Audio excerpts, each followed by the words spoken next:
And I'll never forget the headline in the Phoenix Business Journal. It was like, crazy California investor, he pays record price for property. It was a 220 unit building right in the Biltmore district, beautiful property. The headline 5 years later was, crazy California investor, not so crazy, sells for record price. Every deal we've done has turned out better than we budgeted.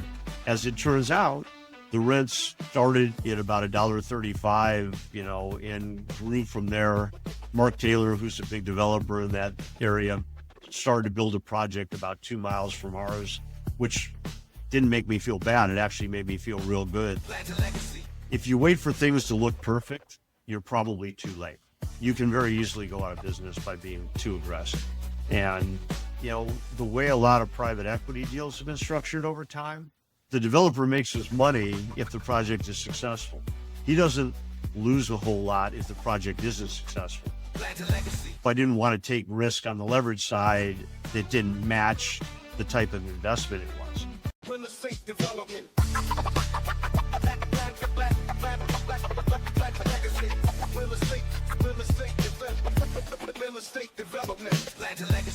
Mike, welcome to Real Estate Development Land to Legacy.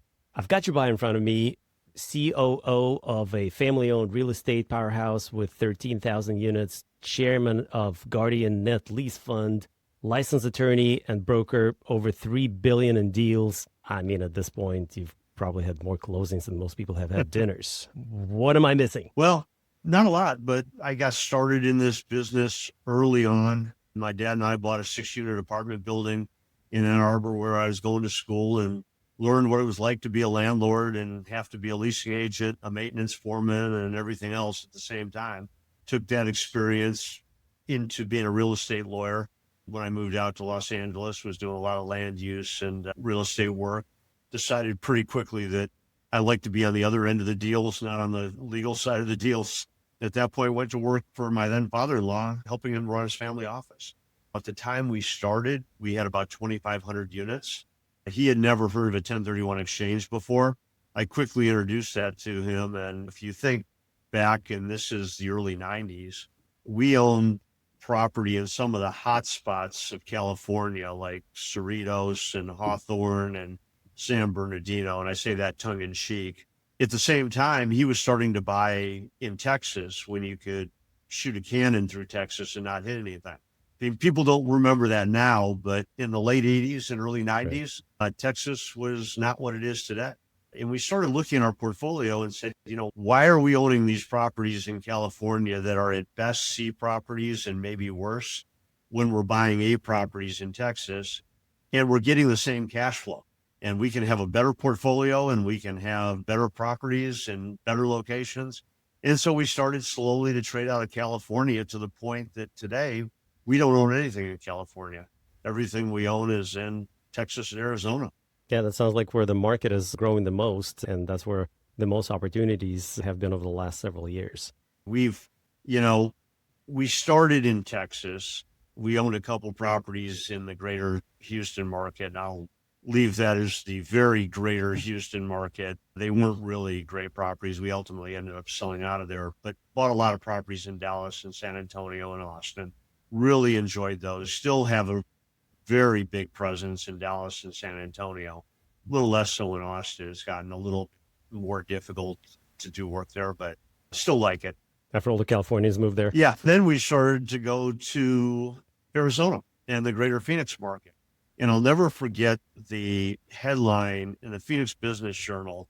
It was like, crazy California investor, he pays record price for property. It was a 220 unit building right in the Biltmore district, beautiful property.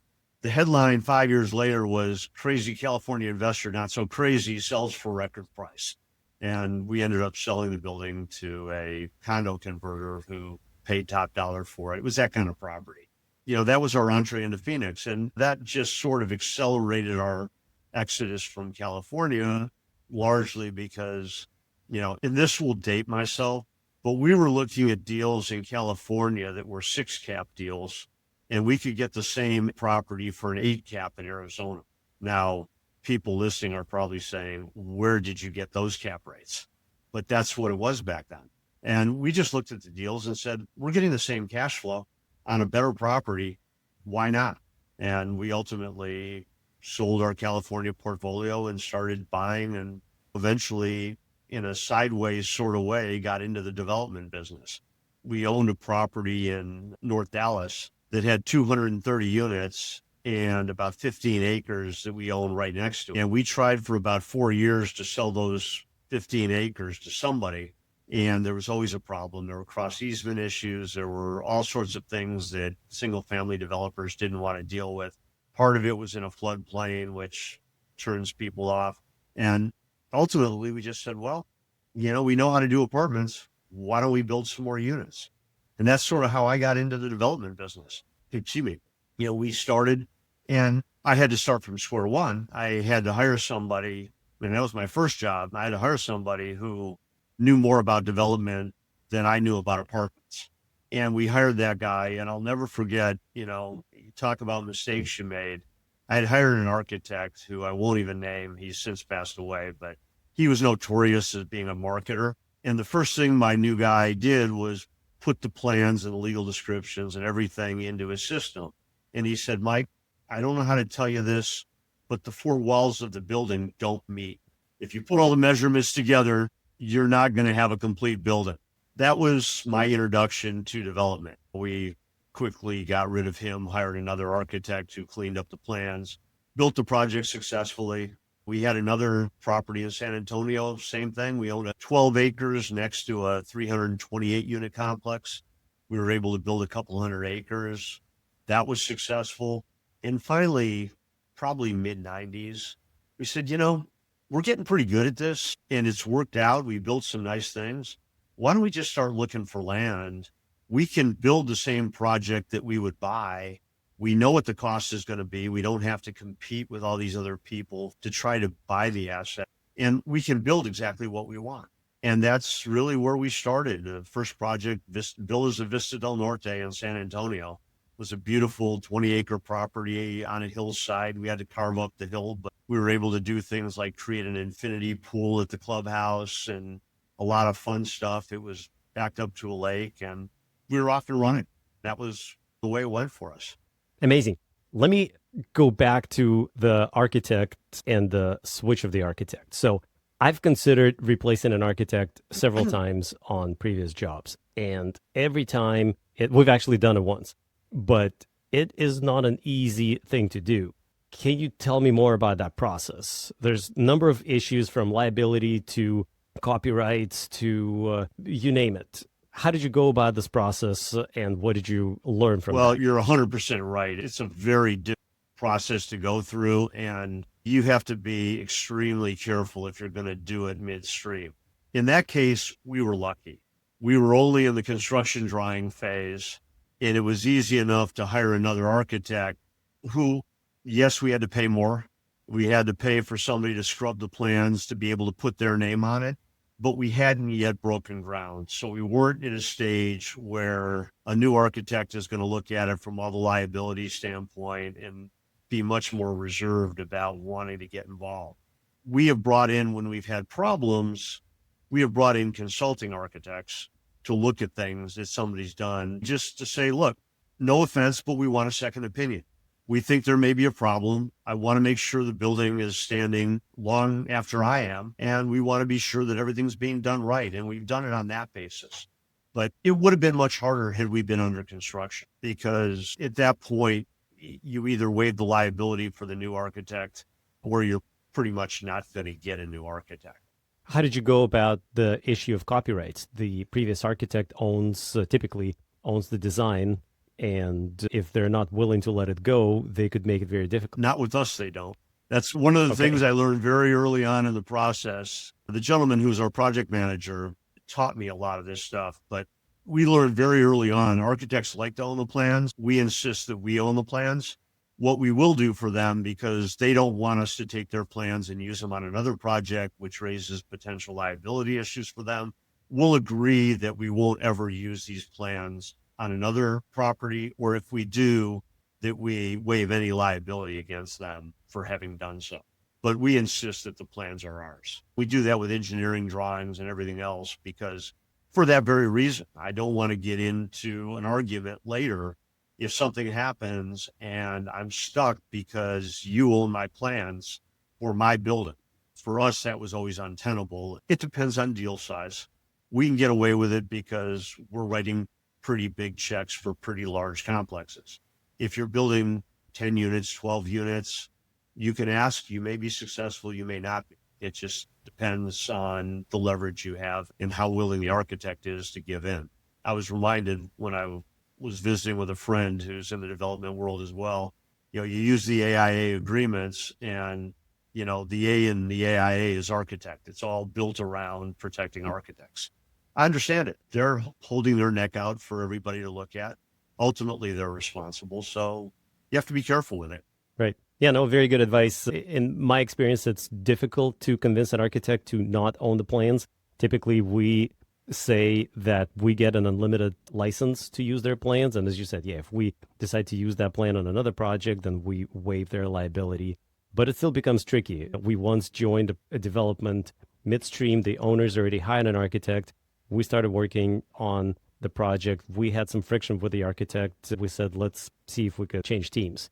And the original architect put up a fight. And at that point, we had to make a decision. Do we persevere and figure out a way to switch the team, or do we work out an agreement, a deal with an existing architect? And we ended up sticking with the original team. But yeah, it's not easy. It could potentially delay the project. No, I mean, we just had, it wasn't an architect, it was a civil engineer. But we bought the project we're developing right now, 760 doors. We agreed to build the infrastructure for the bigger project, of which we're a part. And we quickly found out that there were a lot of issues with the civil engineer's drawings. He had missed scale. He had missed the requirements of the town for how deep the asphalt had to be, and a bunch of other things. And I would have loved to have jettisoned them right then and there, but we couldn't. You're talking about having to go back to the city and get a new set of plans approved by them or a new civil engineer.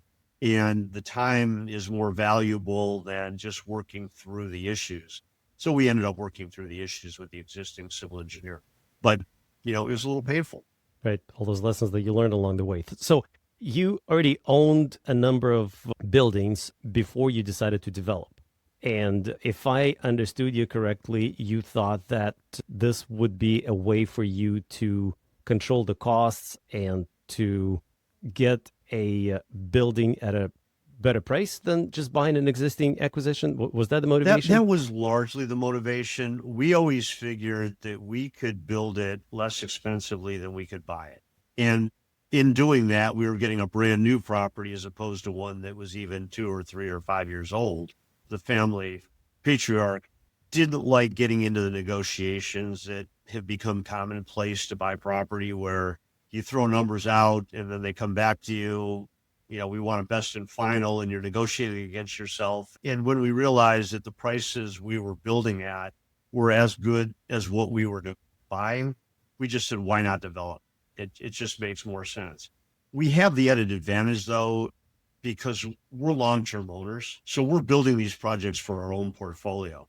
I don't have to be, and don't take this the wrong way, I'm always very concerned about costs. But I don't have to be as concerned as somebody who's doing this on a private equity basis or is looking to flip the property, where, right now, for instance, the interest rate is taking away all the profit from merchant builders. They can't make their carried interest get any number at the back end that's going to make the deal make sense because interest rates are too high. We look at it differently. We look at, what's our cap rate going to be when we build this? Is it a little better than what we could buy for? Sure. Does it take into account the development risk? A little bit. Every deal we've done has turned out better than we budgeted. Every deal has come in. I mean, we underwrite the deals very conservatively. And when we feel that we can make money at those conservative numbers, we'll go ahead. In all but maybe one of the deals, we came out substantially better than what we had originally forecast. And the one deal is pretty much on par with what we forecast. But I don't have to worry about my premium, what I'm going to make out of the deal, because I just built a brand new property. I've got the cash flow, and that makes us happy. It's an entirely different way of looking at things, but it's helped us build when a lot of people would be more inclined to buy. They don't want to wait 2 years, 3 years to get a project. They want it today. They have money they need to deploy. We can deploy our cash as we go. It's a lot easier and a lot less headaches. If I miss the market and I really don't get the rents that I thought I was going to get, every 12 months I get to mark my rents to market. And I don't know whether it's going to be a year or 2 years or 5 years, but rents haven't gone down over time. And with the scarcity of apartments, they're unlikely to. How do you factor in the risk? Because that's typically the biggest driving factor. When you're buying an existing building, it's already there. When you're building from scratch, first of all, it's the time. It could easily take 5 years to get it done. By the time you're done designing, permitting, building, stabilizing, it's a 5-year cycle. So how do you value that risk of what's going to be 5 years from now compared to buying an existing building today with most of those variables figured out? We do a lot of research. I mean, we do a lot of market research. We do it both on a micro level and on a macro level. Our developing in Phoenix now, as opposed to San Antonio, is directly driven by what we see as being, and I don't mean to suggest San Antonio is a bad market. We still really like it. But we see Phoenix as a faster growing market, more likely to absorb all the units that we're building and others are building. And we get comfortable with where the markets are and where we think the rents will. I mean, I make the argument that everybody who thinks that they're avoiding that risk buying an existing building, look around and see where the nearest open land is, because that's going to be your competition and it will have an impact on your rents downstream as well. If we like the location, we'll start doing the market research to get comfortable as to what we think the rental rates will be. And at the same time, we'll look at what we expect the construction costs to be for that project. There's only been one time that we've done this where we literally were building a project in an area that had had no new construction in a long time. We underwrote the rents extremely conservatively. I think the market, it was in Mesa. The market, if you went outside a ways, was probably $1.20 a foot at that point in time. We underwrote this deal at $1 a foot and said, will it make sense at $1 a foot? If I've got 20% margin, I can feel pretty comfortable about the development risk. As it turns out, the rents started at about $1.35, and grew from there. Mark Taylor, who's a big developer in that area, started to build a project about 2 miles from ours, which didn't make me feel bad. It actually made me feel real good that if they were willing to do it, either they thought we were brilliant and were following us, or more likely they had done their research also and decided that this area really could benefit from some new housing, and it made sense. But that's how we deal with the risk. It's really in the underwriting of the deal. I don't look at the risk necessarily from the development standpoint. I think that's largely controllable. We know going in, we tend to work with the same general contractors. Everything we build in Phoenix has been with the same guys. They know what I'm thinking before I even open my mouth, and that helps. We'll look at other things, but that by and large, gets us comfortable. And the lease up, again, it's a question of how fast or how slow is it going to be. There are always people who want to be in brand new buildings. I don't understand it. They're moving in while construction is still going on, but there's probably 40 or 50 units that you can count on people are going to lease because you're the newest apartment on the block and they just want to be the first tenant in that unit. And, as I used to joke, I've never seen a property not lease up. It's just a question of at what rate does it lease up? And that's really where we are. Right.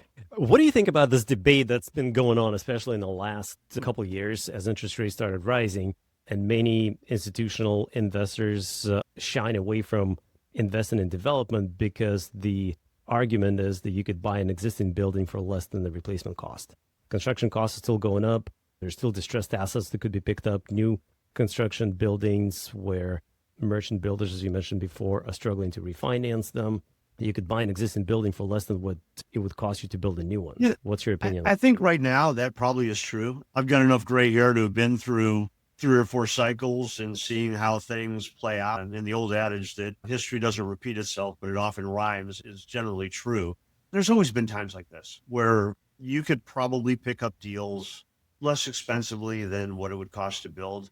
The question is, what deals are you getting? What deals end up on the table? I remember through the great financial crisis, cap rates went up, values went way down. Well, that was true if it was one of the properties that was selling, but there were very few properties selling.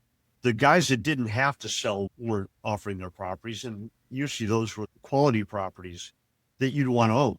The ones that were up for sale were the ones that were distressed or having problems or had financing issues. Over the next couple of years, we're going to have all this financing coming due, and if interest rates stay where they are, there's going to be a bunch of distressed properties coming on the market. Have we seen that yet? In a small way, I think we have.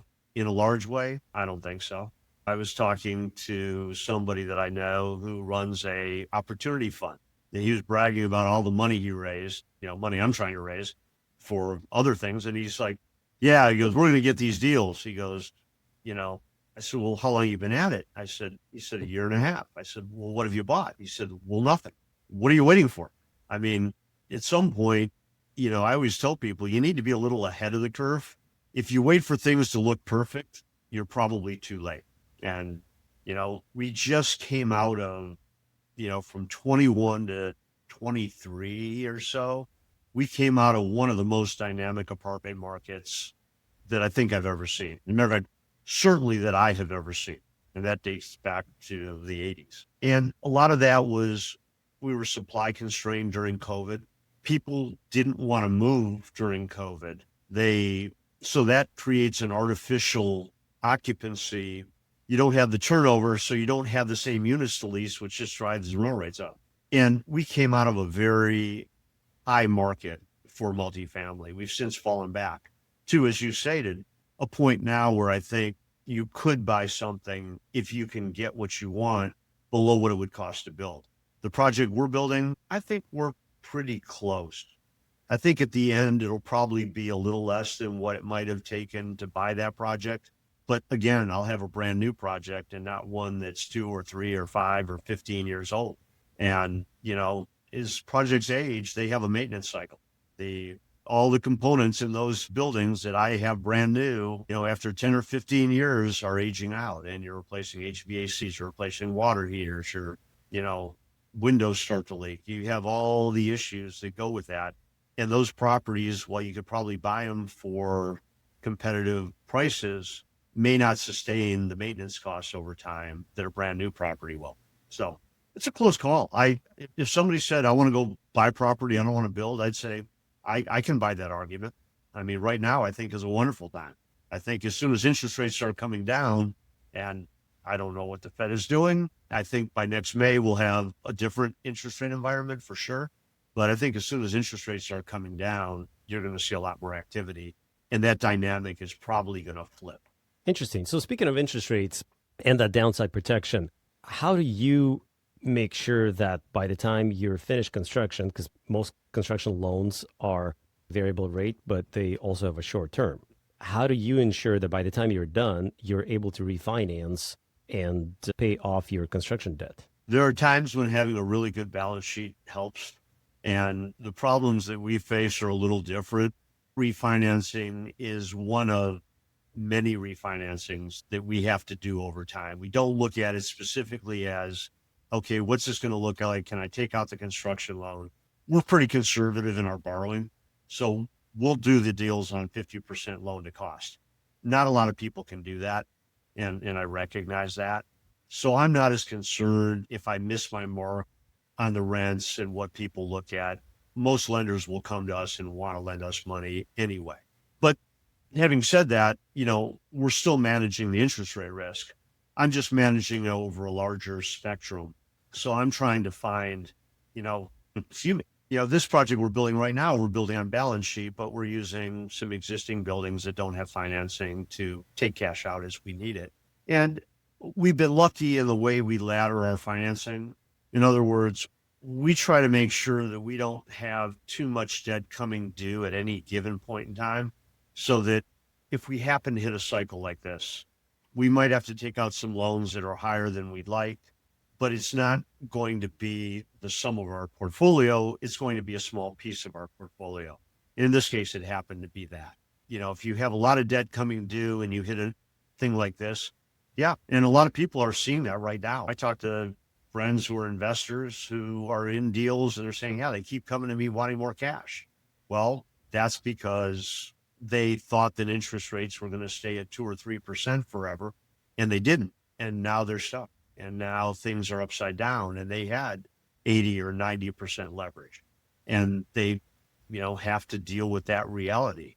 We try to manage around that by being conservative. And, you're never going to go out of business by being too conservative. You can very easily go out of business by being too aggressive.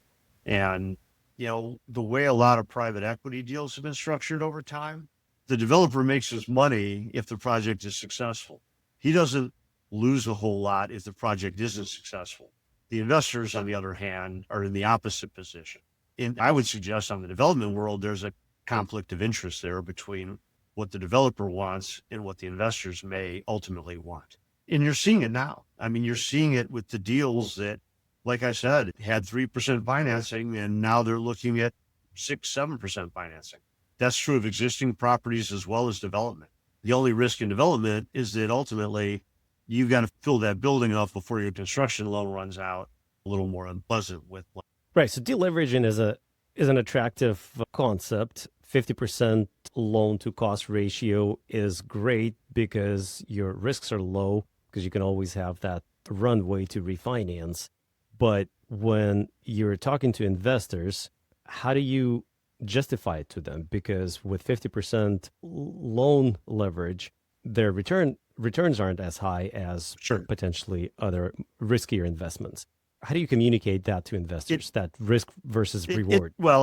In this case, it's a different approach because all of our money is internally generated. We don't go out to market to get investors. As an example, the fund I'm doing right now in the single tenant net lease space, we're doing 65% leverage because we had to find a leverage number that would have an attractive return for the investors. I didn't want to go too far because I didn't want to face the problems ultimately, particularly because what we're doing is a relatively safe, stable platform. So I didn't want to take risk on the leverage side that didn't match the type of investment it was. But even at that, 65% produces a better return than 50%. 75% would produce an even better return. And, we've looked at it in terms of preferred equity to take up another chunk. And it's really attractive if you do well. It's not real attractive if you don't do well. And that's a decision that every developer has to make. That's a decision every investor needs to make. For us, on that side of the house, we looked for a leverage that could produce the kind of return that we thought would be attractive to investors without taking on excessive risk. I could promise a lot more. Might I deliver it? Yeah, I think I probably could, but I don't want to promise something that I don't think that I can definitely get to. And that's the balance. Interesting. But so you think 65% is a better blend of versus reward? I think that's what I would consider to be the safe play. 50% I acknowledge is exceptionally safe, but I'm dealing in a different environment. If I were to take the portfolio and go raise money to buy the portfolio, I would probably be more in the 60-65% range because I think that would drive the return numbers to a point that would make investors happy. To me, 65% is there's a lot of lenders that will lend at that rate, 60-65%, and it's comfortable for them. It's comfortable for me as the sponsor to do it at that rate. And I think at the end of the day, the investors aren't going to get the call in the middle of the night that, hey, I need more money because we need X, Y, or Z on the property. Thank you. That's good advice. Tell me a little bit more about this fund that you're fundraising for. What's this whole thing about net lease? Sure. No, the concept actually is fairly simple. We're looking at high credit net lease retail, single tenant building. Think 7-Eleven, O'Reilly, Starbucks. Everybody's seen them driving down the street. Everybody knows who they are. We decided, and I wanted to launch my own private equity group to put together deals and do things. And this being our first offering, we wanted it to be something that was A, easy to execute, B, fairly simple to understand, and C, something that I felt very comfortable I could do what I said I was going to do. So we looked at only high credit tenants. And the ones I ticked off, the example I use is Walgreens was one of our preferred tenants. They're not anymore. Thankfully, we haven't bought any. Their credit rating started to diminish with all the debt they took on. They got bought out by Sycamore Partners and taken private, so they really fell off of our criteria anyway. We added Sherwin-Williams and Tractor Supply as two other very high quality businesses. We looked at them and said, okay, we want them to be neighborhood businesses, things that are relatively Amazon proof. So they're not going to get swallowed up by the, 2,000-pound gorilla. We also wanted them to only be credit tenants. I didn't want to take on the underwriting risk of private companies or ones that were further down the food chain that, think 99-cent stores. They were, now they're not, and they're vacant buildings. We didn't want to face that problem. So we said, we're just going to do credit tenants. That puts us apart from everybody else operating in this space.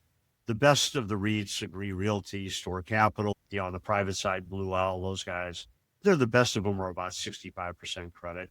We said, no, we want to be 100% credit. And to me, I'm really only giving up maybe 25 basis points to get that credit. And to me, that if I'm doing something safe for a quarter of a point, why not really be safe? So we're looking to buy these stores. We're looking to raise $100 million. We're looking all across the Southwest. Again, all the markets, Southwest, Southeast, Central, Midwest, all the areas that we see are as being growing, vibrant environments, growing populations, areas where retail, that kind of retail is going to do very well.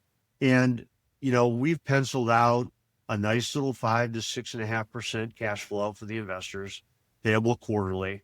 Really nice tax advantages given that the new one big beautiful bill passed with the 100% bonus depreciation. We bought our first 3 properties at the end of last year. The investors who put in $250,000, which is our minimum investment, got a K1 with a $140,000 loss. And that's and that was the 60% bonus depreciation that was in play in 24. Now it's back up to 100. The real impetus is that this area tends to be the most highly correlated to interest rate of any of the real estate categories. It's something like 0.79% correlated, which means that if you believe, as I fervently do, that we've reached the top of the interest rate cycle and we're heading back down, we probably have seen the top of the market for cap rates, meaning the bottom of the market for pricing. Last quarter, I think it was CBRE published their quarterly assessment that cap rates had increased by 1 basis point, which is the smallest increase over the last couple of years. That to me tells me that the market is peaked, which means that if it starts heading down as it should when interest rates do, values will rise. And we see a really good entry point right now and a really good opportunity for some pretty good appreciation, which could get our returns up into the upper teens, 18, 19% on a safe platform. Interesting. Can you talk a little bit more about your fundraising process if anybody's looking to raise equity for their projects, whatever ventures they're working on? How do you approach it? What's the process that you would recommend? I can certainly tell you the mistakes I've made because those are more plentiful than the mistakes I've made on the real estate side. The most important thing, we didn't start with an angel investor or a bell cow that was going to put 10 or 20 million into the deal to kind of feed it and get people along.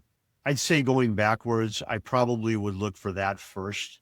It's a little more difficult to raise money on a retail basis than it is if you've got that first good chunk of money, because that tells investors, hey, there's somebody that believes in you and they're willing to go along with what you're doing.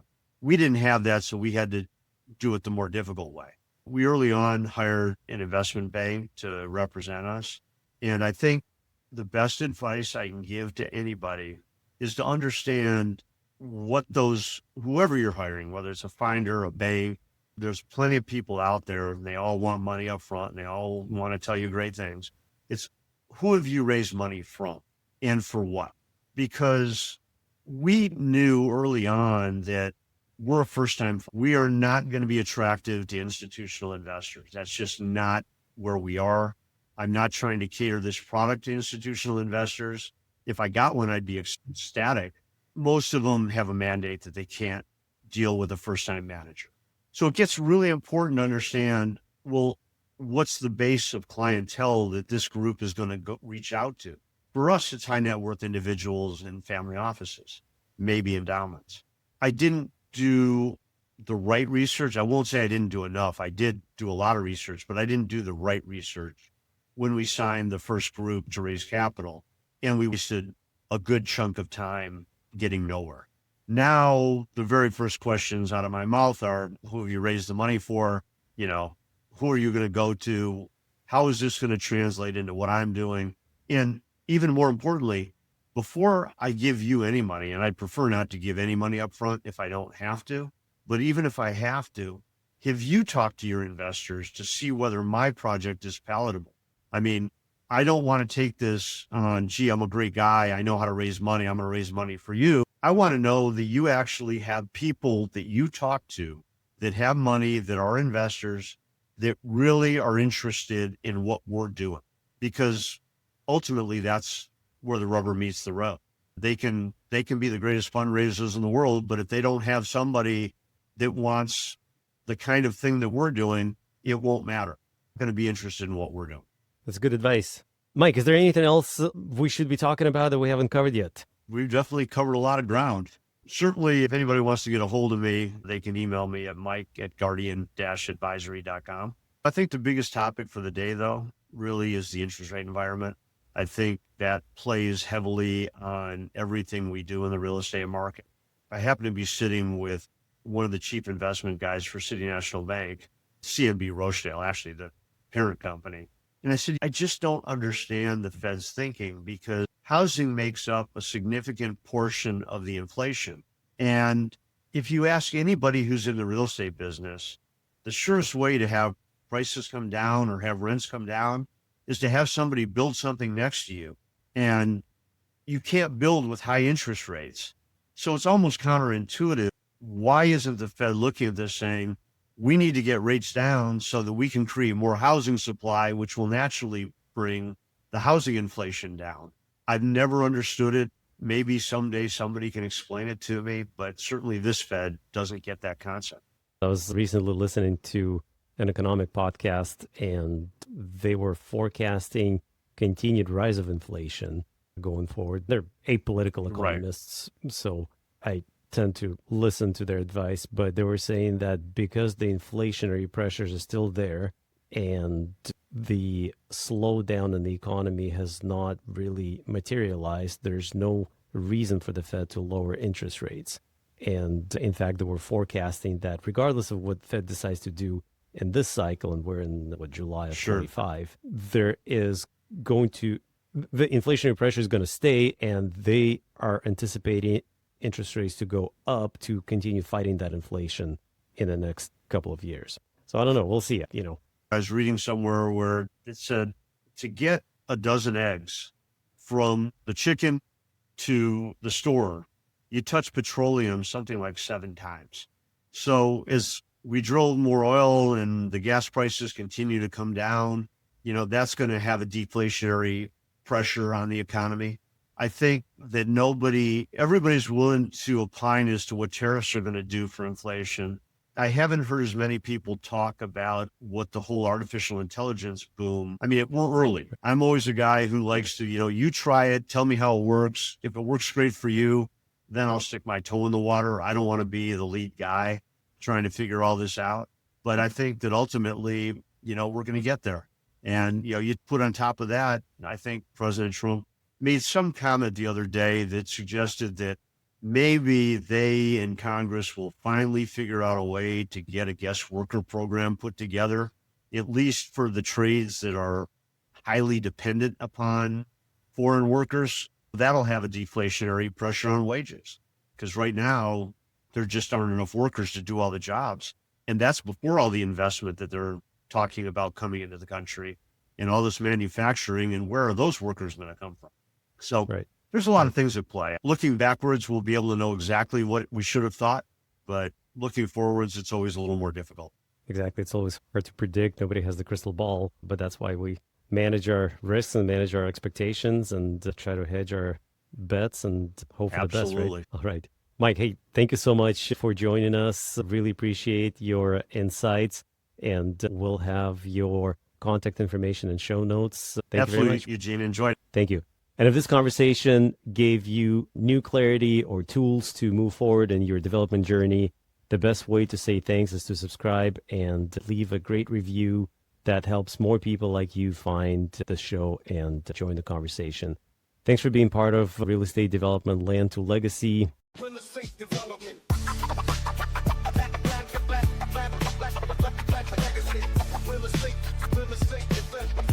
Real estate development. Land to legacy.